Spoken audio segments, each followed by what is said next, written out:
Hi, hello everybody. Today we're doing a Valentine's Chex Mix type of thing, not really Chex Mix. As you can tell, I'm in a different kitchen this time, and I am with... Never trust a skinny chef Shane. So we are going to have some almond bark here that we're going to melt, and we're going to get some of these pretzels. We picked these pretzels out because, maybe show you, it's hard to show you at the back.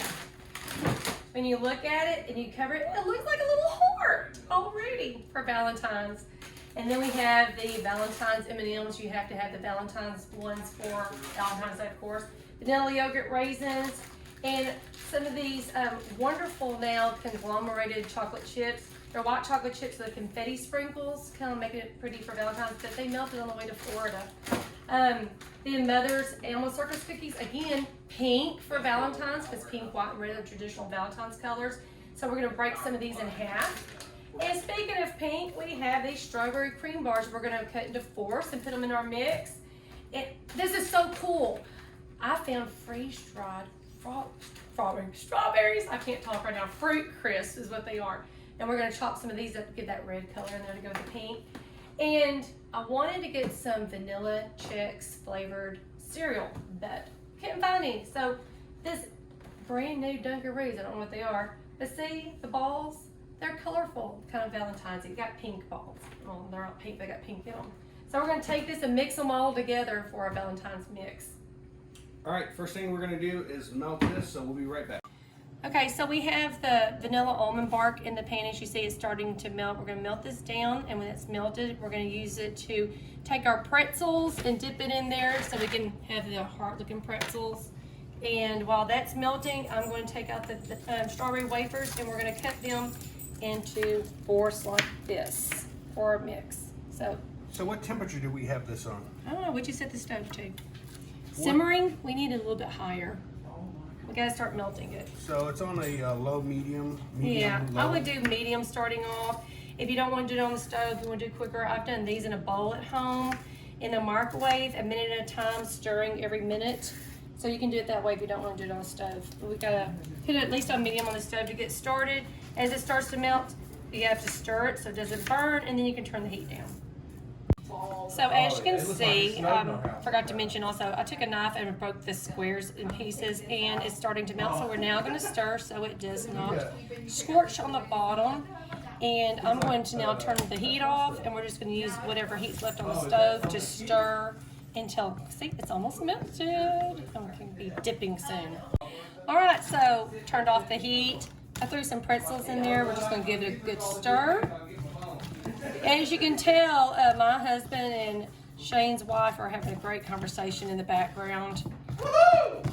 Yeah, but you're my Valentine, so. Yeah, okay. And I'm making some hearts for you. Okay, so good stir. Now we're going to take our handy dandy fork. This is a special dipping utensil where you dip in with or dip out. So get it underneath there, lay it on there.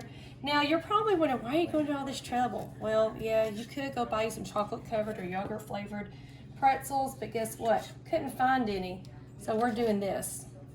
And it shows how much you love the person. You're willing to go through all of this trouble of making them covered in this deliciousness. Right.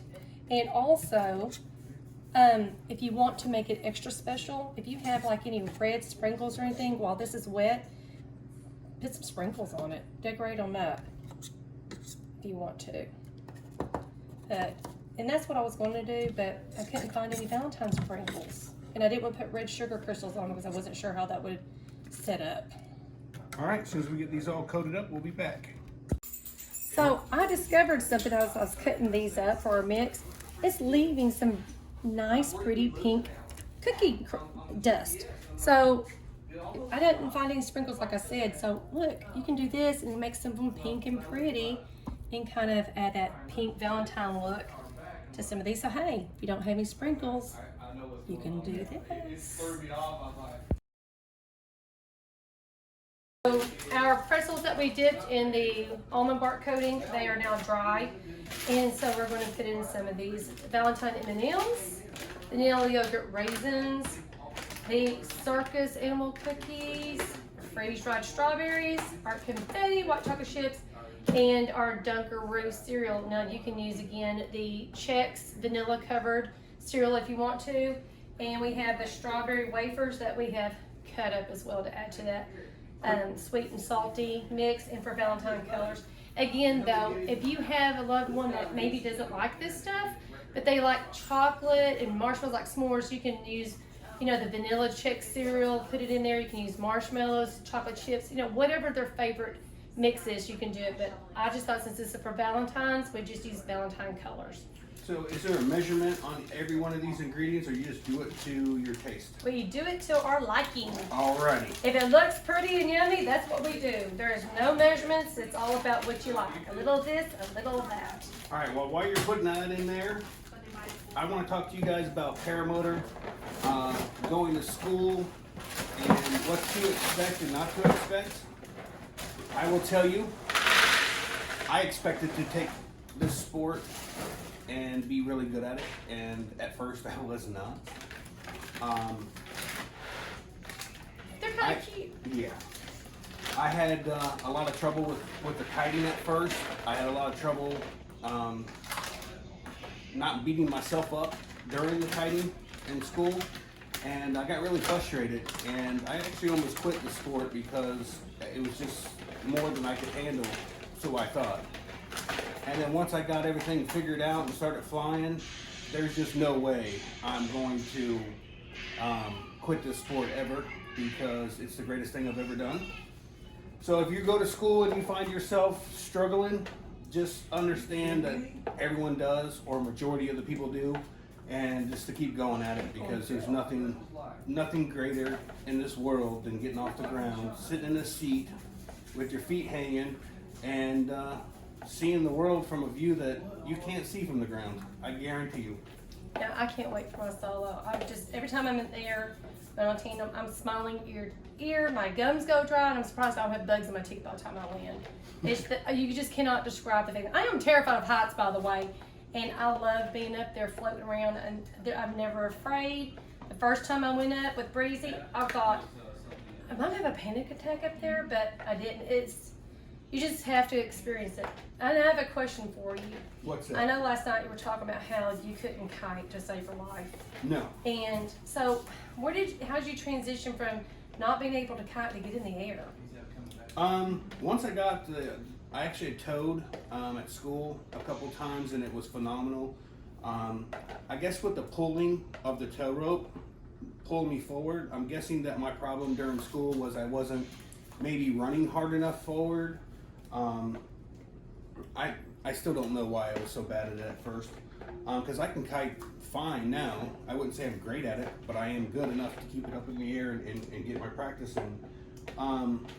But once I got the forward momentum, helping something pulling me forward, everything was good, and I never looked back. I actually had, I want to say 31 flights at school before I actually had a launch that I had to bail on, I guess, because it wasn't because of my wing wasn't right. I was going from grass to asphalt, and I couldn't transition in my head, so I stopped and laid the wing back down, set up, and took off again. So I had a total of 31 flights without any failed launches, and I don't know, once I got that motor on my back, it pushed me forward, all good. So what's your advice for people who are wanting to get into the sport, or they're getting frustrated, they're new at it? If you're new to this sport, you just got to keep kiting. Everybody tells you to kite, and honestly, it's everything you need to get off the ground. So if you do not have that particular skill set finely tuned or close to finely tuned, you're gonna have hard times. You're gonna not launch as much as you should, and possibly ruin some equipment. So how do you determine, in your opinion, what is fairly good? I mean, you can get the kite up, and you can run 40 yards, 50 yards, which is almost average for people taking off in nil winds. If you can keep the kite up and control it for what you think is a little bit more than Sorry about that, guys. If you can keep the wing up, what you would think would be the length of time for your launch, then I'd say you're on the right track. You should be able to do double or maybe even triple the length of time kiting as it would take you for launch. It's actually starting to smell really good. Does it? Yeah. I think it's these strawberry wafers. Yes. And I was cutting them up. I was like, oh, they smell so good. It's really smelling good.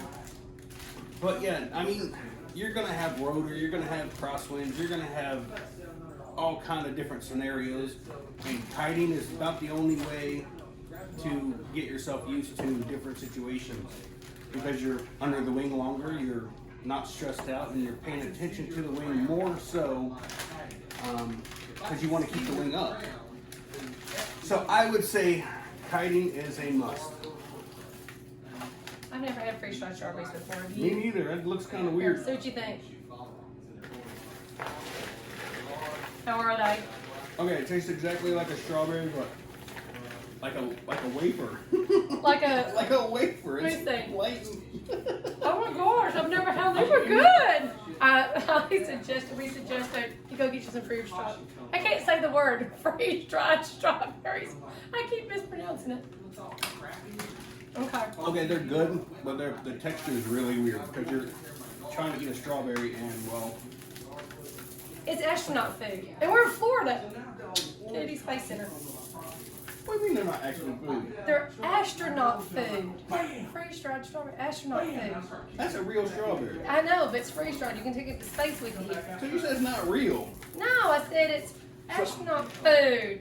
So on your paramotor, if you find yourself in space, make sure you have some freeze-dried strawberries Exactly. Okay, and how's some this? oxygen. How's How's this looking? It looks pretty good. Do you think we need more cereal? Some of these balls? And like you said, there's no measurements. It's whatever you like. Look how this is looking. I think I'm gonna put some more M&Ms on. They kind of sink to the bottom, so you put them on top and let people think they're getting something really great. Jack's on top of that. Jack is on top. We've used all those. I've used all the circus animals and the yogurt. And we have extra pretzels left over actually that we put the little sprinkle dust from the strawberry cookies on there. And I didn't put all the chocolate chips in here because on the way to Florida, this is what happened driving here. It is warm, people. It is 53 degrees warmer here than it is where we live right now.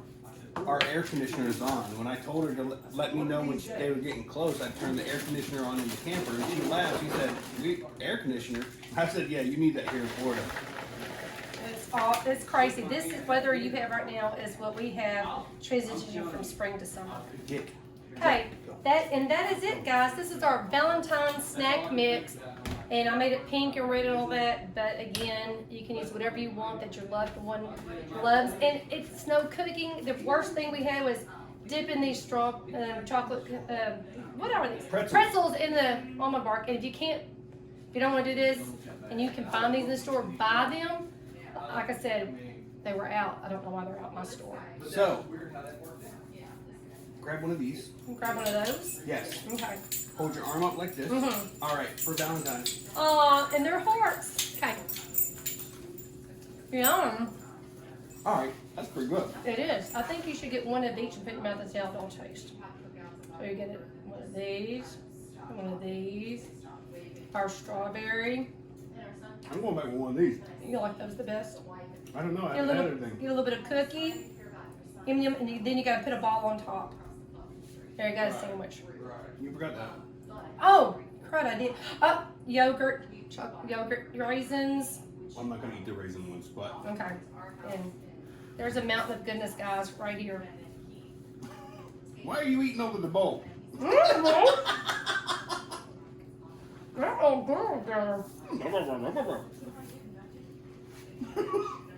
Well, thank you for being in the kitchen with me. That's fun. All right, all that together is really good. It is, isn't it? And this is something your wife can do. No. She can go to Walmart and get it all. That's what I'm saying. That's all I did. Then we just threw it all together. But she would have to find the chocolate covered pretzels. Okay, that's freaking awesome. You want to do an outro? Sure. What do you want to do? Well, we're not. Your channel is an outro. I know, I'm sorry. When you first said, I was thinking about your cooking. Go out and cook with Shane outside. So thank you for watching. Hit the like button, subscribe. The Parrot Chick is our YouTube channel. And thanks for watching, guys. Thank you guys. Never trust the skinny chef Shane here. Yes. I didn't really do much other than Be the pretty face for the video. Nailed it. And thank you for doing this with me. Oh my gosh, there's more. All right, guys. Happy Valentine's Day.